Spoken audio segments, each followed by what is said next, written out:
ನಮಸ್ಕಾರ. ನಾನು ಮೈಸೂರಿಂದ ಸುಪ್ರೀತ್. ತಮ್ಮ ಮುಂದೆ ಇನ್ನೊಂದು ನಿವೇಶನ ಎಂಟಿ ಸೈಟ್ ತಗೊಂಡು ಬಂದಿದ್ದೀನಿ.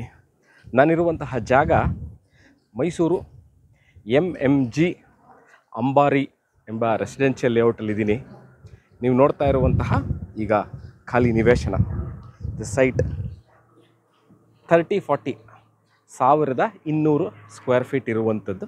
ಅಂದರೆ ಟು ಬಿ ವೆರಿ ಪ್ರೆಸೈಸ್, ಭಾಳಷ್ಟು ಜನ ಕೇಳಿದ್ರಿ 9x12 ಮೀಟರ್ಸಲ್ಲಿರುತ್ತಾ ಅಂತ. ಹೌದು, 9x12 ಮೀಟರ್ಸಲ್ಲಿರುವಂಥದ್ದು. ಹೇಳ್ಬೇಕಾದ್ರೆ ನಾವು ಯೂಶ್ವಲಿ ಏನು ಹೇಳ್ತೀವಿ, 30-40 ಅಂತ ಹೇಳ್ತೀವಿ, ಫೀಟ್ ಲೆಕ್ಕದಲ್ಲಿ ಹೇಳ್ತೀವಿ. ಇದು ವೆಸ್ಟ್ ಫೇಸಿಂಗ್ ಸೈಟ್.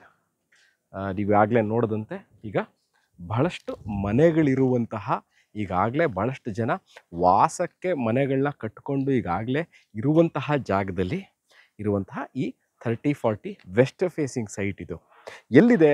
MMG ಅಂಬಾರಿ ಎನ್ಕ್ಲೈವ್ ಲೇಔಟು ಅಂತಂದರೆ ಮೈಸೂರು ಮಧ್ಯಭಾಗದಿಂದ ಎಕ್ಸಾಕ್ಟ್ಲಿ ಈ ಲೊಕೇಶನ್ಗೆ ಸರಿಸುಮಾರು 9 ಕಿಲೋಮೀಟ್ರ್ ಆಗುತ್ತೆ. ಮೈಸೂರು JP ನಗರ ರಿಂಗ್ ರೋಡ್ ಆದ ನಂತರ ಶ್ರೀನಗರ ದಾಟದ ಮೇಲೆ, ಅಂದರೆ ಶ್ರೀನಗರ ಏನಿದೆ, ಮೈಸೂರು JP ನಗರ ರಿಂಗ್ ರೋಡ್ ಅಂತ ಶ್ರೀನಗರದಿಂದ ಇಲ್ಲಿಗೆ ಸರಿಸುಮಾರು 1.5 ಕಿಲೋಮೀಟ್ರ್ ಆಗುತ್ತೆ.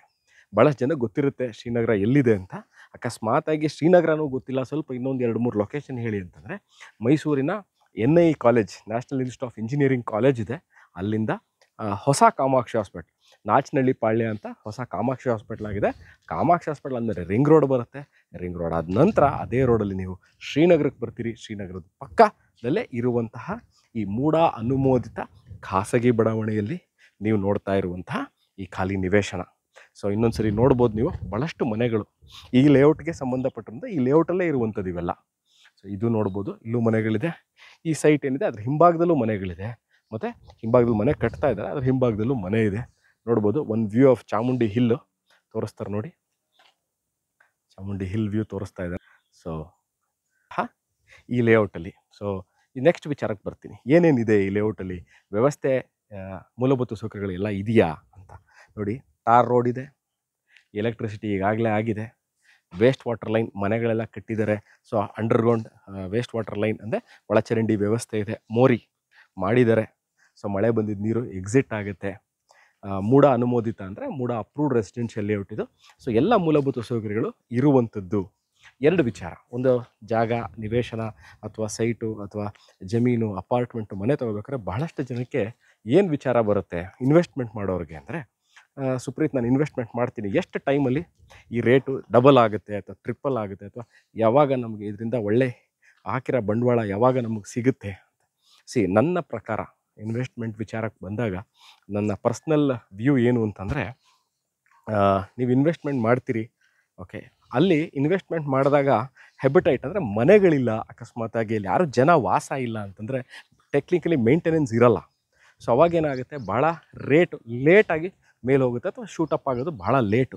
ಒಂದು ಸರಿ ಅಕ್ಕಪಕ್ಕದಲ್ಲಿ ಸುತ್ತಮುತ್ತಗಳಲ್ಲಿ ಮನೆ ವಾಸ ಇದ್ದು ಜನಗಳು ವಾಸ ಇದ್ದಾಗ ಆಟೋಮೆಟಿಕ್ಲಿ ಏನಾಗುತ್ತೆ, ರೇಟು ಎನ್ಹ್ಯಾನ್ಸ್ ಆಗುತ್ತೆ. ಯಾಕಂದರೆ ಡಿಮ್ಯಾಂಡ್ ಕ್ರಿಯೇಟ್ ಆಗುತ್ತೆ. ಮನೆಗಳಿಲ್ಲ ಅಂದರೆ ಡಿಮ್ಯಾಂಡ್ ಕ್ರಿಯೇಟ್ ಆಗೋಲ್ಲ. ಯಾವಾಗ ಮನೆಗಳು ಬರುತ್ತೆ ಆವಾಗ ಡಿಮ್ಯಾಂಡು ಖಂಡಿತವಾಗ್ಲೂ ಕ್ರಿಯೇಟ್ ಆಗುತ್ತೆ. ಸೊ ಅದಕ್ಕೆ ನಾನು ಚಾಯ್ಸ್ ಮಾಡಿ ಈ ಪ್ರಾಪರ್ಟಿ ವಿಡಿಯೋ ಮಾಡ್ತಾ ಇರೋದು. ಅದಕ್ಕೆ ಇನ್ವೆಸ್ಟ್ಮೆಂಟ್ ಮಾಡೋರಿಗೆ ಒಂದು ವಿಚಾರ, ಭಾಳಷ್ಟು ಬೇಗ ರೇಟ್ಗಳು ಮೇಲೆ ಹೋಗುತ್ತೆ. ಯಾಕೆಂದರೆ ಈಗಾಗಲೇ ಭಾಳಷ್ಟು ಮನೆಗಳಾಗಿದೆ, ಮೂಲಭೂತ ಸೌಕರ್ಯಗಳೆಲ್ಲ ಇದೆ. ಇನ್ನು ಯಾವುದೋ ಪೆಂಡಿಂಗ್ ವರ್ಕ್ ಇದೆ, ನಾನು ಮನೆ ಸೈಟ್ ತೊಗೋತೀನಿ, ನಾನು ಸೈಟ್ ತೊಗೊಳಕ್ಕೆ ಹೋದಾಗ ಎಲೆಕ್ಟ್ರಿಸಿಟಿ ಇರಲಿಲ್ಲ, ರೋಡ್ ಇರಲಿಲ್ಲ, ಮನೆಗಳು ಸುತ್ತಮುತ್ತ ಇಲ್ಲ, ನಾವು ರಾತ್ರಿ ಓಡಾಡ್ಲಿಕ್ಕೆ ಕಷ್ಟ ಇಲ್ಲ, ಎಲ್ಲ ಇದೆ. ಇನ್ನೊಂದು ವಿಚಾರ, ಮನೆ ಕಟ್ಟೋರಿಗೆ ಇದು ನನ್ನ ಕಿವಿ ಮಾತು ಏನಂತಂದರೆ, ನೋಡಿ 30-40 ಸೈಟಲ್ಲಿ ನೀವು ಮನೆ ಕಟ್ತೀರಾ, ಒಂದು ಸಿಂಗಲ್ ಫ್ಲೋರ್ ಮನೆ ಅಂದರೆ, ಇವಾಗ ಏನು ಒಂದು ಮನೆ ತೋರಿಸ್ತೀನಿ ನೋಡಿ, ಇದೇ ಥರ 30-40 ಸೈಟಲ್ಲಿ ಕಟ್ಟಿರುವಂತಹ ಸಿಂಗಲ್ ಫ್ಲೋರ್ ಮನೆ. ಪ್ರಾಬಬ್ಲಿ ಇದು 2 ಬೆಡ್ರೂಮ್ ಮನೆ ಇರುತ್ತೆ. ಎಷ್ಟು ವೆಚ್ಚ ಆಗುತ್ತೆ ಅಂತ ಭಾಳಷ್ಟು ಜನ ನನ್ನ ಯೂಟ್ಯೂಬಲ್ಲಾಗಲಿ, ಇನ್ಸ್ಟಾಗ್ರಾಮ್, ಫೇಸ್ಬುಕ್ಕಲ್ಲಾಗಲಿ ಭಾಳಷ್ಟು ಜನ ಕೇಳಿದ್ರಿ, ಏನು ರೇಟ್ ಎಷ್ಟಾಗುತ್ತೆ, ಒಂದು ಮನೆ ಕಟ್ಕೋಬೇಕು ನಾವು, ಎಷ್ಟು ರೇಟ್ ಆಗುತ್ತೆ? ಒಂದು 30-40 ಸಾಧಾರಣವಾಗಿ 2 ಬೆಡ್ರೂಮ್ ಸುಸರ್ಜಿತವಾಗಿರೋ ಮತ್ತೆ, ಅಂದರೆ ವಾರ್ಡ್ರೋಪ್ ಇರಬೇಕು, ಮಾಡ್ಯುಲರ್ ಕಿಚನ್ ಇರಬೇಕು, TV ಕ್ಯಾಬಿನೆಟ್ ಇರಬೇಕು, ಫ್ಲೋರಿಂಗ್ ಇರಬೇಕು, ಬಹಳ ಎಲ್ಲ best of the best material ಹಾಕಿ ಕಟ್ಟಿರುವಂತಹ ಮನೆ ಎಷ್ಟಾಗಬಹುದು? ಸರಿಸುಮಾರು ಇವತ್ತಿನ ಲೆಕ್ಕದಲ್ಲಿ 2024 ಇದ್ದೀವಿ ನಾವು, 2024 ಇಸ್ವಿಲಿ ನಾನು ಹೇಳ್ತಾ ಇರುವಂತಹ, ನಾನು ಭಾಳಷ್ಟು ಬಿಲ್ಡರ್ ಅಥವಾ ಮನೆ ಕಟ್ಟುವ ಅಂಥವರು ಕೇಳಿರುವಂತಹ ವಿಚಾರ ಏನಂತ, ಸರಿಸುಮಾರು 2 ರಿಂದ 2.5 ಲಕ್ಷದ ಒಳಗೆ ಚದರಕ್ಕೆ ಅಂದರೆ 10x10 ಅಂತ ಏನು ಹೇಳ್ತೀವಿ, ಚದರಕ್ಕೆ 2ರಿಂದ 2.25 ಲಕ್ಷ ಬೇಕಾಗುತ್ತೆ. ಸರಿ ಸುಮಾರು ನೀವು ಒಂದು 30-40 ಮನೆ ಸಿಂಗಲ್ ಫ್ಲೋರ್ ಮನೆ ಕಟ್ತೀರಿ ಅಂದರೆ 9 ಚದರ ಅಂದರೆ 9 ಸ್ಕ್ವೇರ್ ಹೌಸ್ ಅಂತ ನಾವೇನು ಕರಿತೀವಿ. ಟೆಕ್ನಿಕಲಿ 2 ಬೆಡ್ರೂಮು, ಒಂದು ಅಟ್ಯಾಚು, ಒಂದು ಕಾಮನ್ನು, ಒಂದು ಕಿಚನ್ನು ಎಲ್ಲವೂ ಇರುವಂಥದ್ದು, ಸುಸರ್ಜಿತವಾಗಿರುವಂಥ ಅಂದರೆ ನಿಮ್ಮ ವಾಸಕ್ಕೆ ಯೋಗ್ಯವಾಗಿರುವಂಥದ್ದು. ನಿಮಗೆ ಒಂದು 2 ಬೆಡ್ರೂಮ್ ಮನೆ ಕಟ್ತಿದ್ರೆ ಸರಿ ಸುಮಾರು 2 ಲಕ್ಷ ಅಂತ ತೊಗೊಂಡ್ರು ಸಹ 2 10s are 20 lakhs, 20ರಿಂದ 25 ಲಕ್ಷದ ಆಜುಬಾಜಲ್ಲಿ ನೀವು ಒಂದು ಸಿಂಗಲ್ ಫ್ಲೋರ್ನ ಮನೆ ಕಟ್ಕೋಬಹುದು. ಇದರ ಸೈಟ್ ರೇಟನ್ನು ಡಿಸ್ಕ್ರಿಪ್ಷನಲ್ಲಿ ಹಾಕಿರ್ತೀನಿ. ಸೊ ಇದೆರಡನ್ನೂ ಆ್ಯಡ್ ಮಾಡೋದಲ್ಲಿ ನಿಮಗೆ ಇಲ್ಲಿ ಮನೆ ಕಟ್ಟದಲ್ಲಿ ಎಷ್ಟಾಗುತ್ತೆ ಅನ್ನೋ ಒಂದು ಐಡಿಯಾ ನಿಮಗೆ ಬರುತ್ತೆ. ಸೊ ನಾನು ಈ ಒಂದು ಮನೆ ವಿಚಾರ ಇರ್ಬೋದು, ಈ ಸೈಟ್ ಸೇಲ್ಗಿರುವಂತಹ ಸೈಟ್ ವಿಚಾರ ಇರ್ಬೋದು, ಎಲ್ಲವನ್ನು ಸಂಕ್ಷಿಪ್ತವಾಗಿ ಹೇಳಿದ್ದೀನಿ ಅಂತ ಭಾವಿಸ್ತಾ ಇದ್ದೀನಿ. ನಾನು ಸುಪ್ರೀತ್, ಮೈಸೂರಿಂದ.